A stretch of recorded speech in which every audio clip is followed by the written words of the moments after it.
Studi Kesehatan Masyarakat, Peminatan Kesehatan Reproduksi. Nah, di sini kami akan melakukan teknik dan proses konseling dengan tema infeksi menular seksual dan HIV.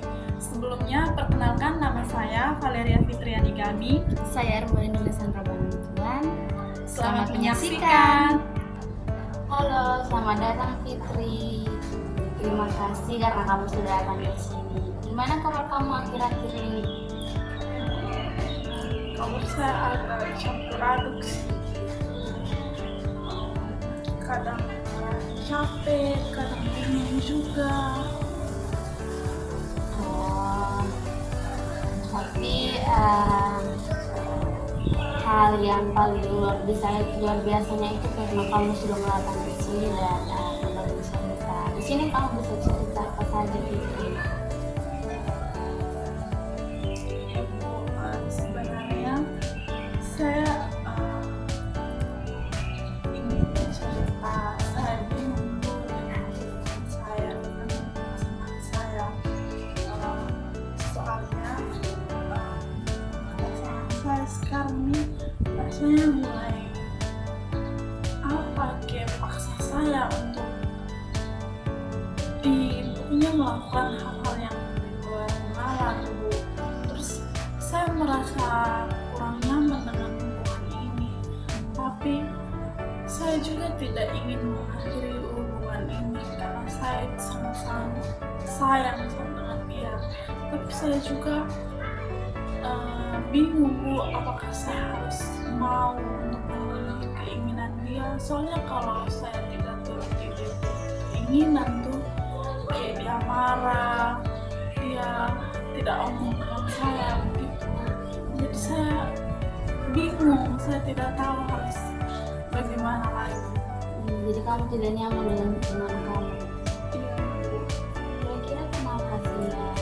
Hal apa yang membuat kamu tidak nyaman dari kamu cari?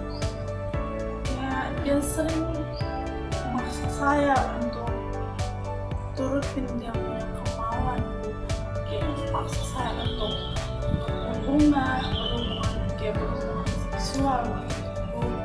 Terus ini kalau saya tolak tuh dia marah, kayak dia punya begitu. Terus saya juga kayak kadang pikir kalau mungkin saya tolak tuh saya dia kasih tinggal saya begitu tuh. Saya takut dia kasih tinggal saya. Sepertinya kamu tertekan Fitri dengan hubungan kamu dengan dia. Sangat tertekan, tapi saya juga bingung dengan hubungan ini, dengan perasaan saya juga. Wajar Fitri kalau kamu merasa tertekan dengan hubungan yang kamu jalani seperti itu. Tapi memang kadang kita bingung kita harus memilih keputusan seperti apa. Iya, dan yang bikin saya tambah cemas begitu, saya pernah berhubungan dengan dia, tapi kami tuh kayak berhubungan tanpa kondom gitu, kayak tanpa alat pelindung gitu. Jadi kayak saya takut kena penyakit infeksi begitu, infeksi menular seksual ini. Saya takut. Jadi kamu cemas kalau misalkan dari perilaku yang kamu berhubungan dengan pengaman itu kamu bisa terkena IMS. Ibu, saya sangat cemas. Saya juga kepikiran, kayak takut begitu, takut terkena penyakit itu. Lalu langkah apa yang sudah kamu ambil Fitri untuk mencegah IMS itu atau untuk cari tahu? Saya belum melakukan apa-apa sih, Bu. Saya juga belum periksa. Saya takut kayak hasilnya positif begitu, saya terkena infeksi menular seksual begitu. Jadi kayak untuk saat sekarang saya takut, Bu. Saya takut. Ya itu wajar Fitri, wajar kalau misalkan kamu takut kalau kamu periksa hasilnya itu sudah sesuai dengan harapan kamu. Tapi Kalau misalkan kamu tidak tes sekarang, mungkin kamu tidak akan tahu hasilnya seperti apa. Jadi bagaimana? Ini sih saya juga mau melindungi diri saya sekarang, tapi saya juga tidak tahu bagaimana caranya saya bisa diri sendiri. Tapi Fitri, kamu tahu kan kalau berhubungan pakai pengaman itu nanti efeknya kayak penularan virus. Kamu juga tahu kan terkait dengan pengaman itu kondom fungsinya seperti apa? Iya Bu, tahu, tapi waktu itu tuh kayak dalam keadaan terpaksa begitu, kayak takut lah Ibu, takut saya tolak terus dia marah, terus dia pasti nggak saya, jadi saya menuruti dia punya keinginan jadi kembali. Seperti itu ya Fitri. Lalu untuk saat sekarang ini apa yang mau Fitri lakukan?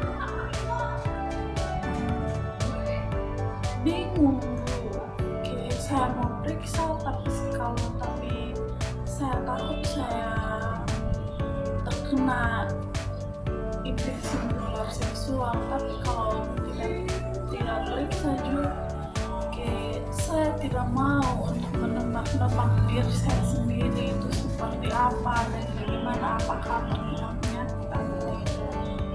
Iya, saya paham Fitri dengan keadaan kamu. Saya paham dengan bagaimana perasaan kamu kalau kamu periksa tapi kamu takut.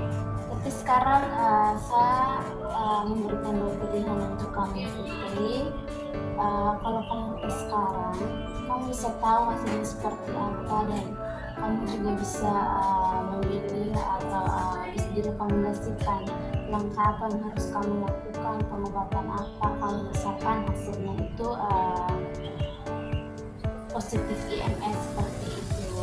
Tapi pilihan yang kedua, kalau kamu menunda tes kesehatan untuk mencari tahu kamu tertular IMS atau tidak, mungkin kamu tidak akan tahu hasilnya seperti apa dan langkah pengobatan yang seharusnya kamu lakukan dari sekarang tidak kamu lakukan. Kalau dipikir-pikir sih, saya lebih baik dengan hal sekarang sih. Saya takut, tapi saya juga lebih takut kalau terus menebak-nebak soal diri saya sendiri. Ya, itu langkah yang bagus gitu. Kalau misalkan kamu memilih untuk melakukan tes sekarang dan mencari tahu hasilnya seperti apa, itu langkah yang bagus. Tapi dari pertimbangan ini semuanya saya kembalikan ke Fitri dan tergantung dari kesiapan mental Fitri. Kapan Fitri merasa siap untuk melakukan tes ini, Fitri bisa lakukan.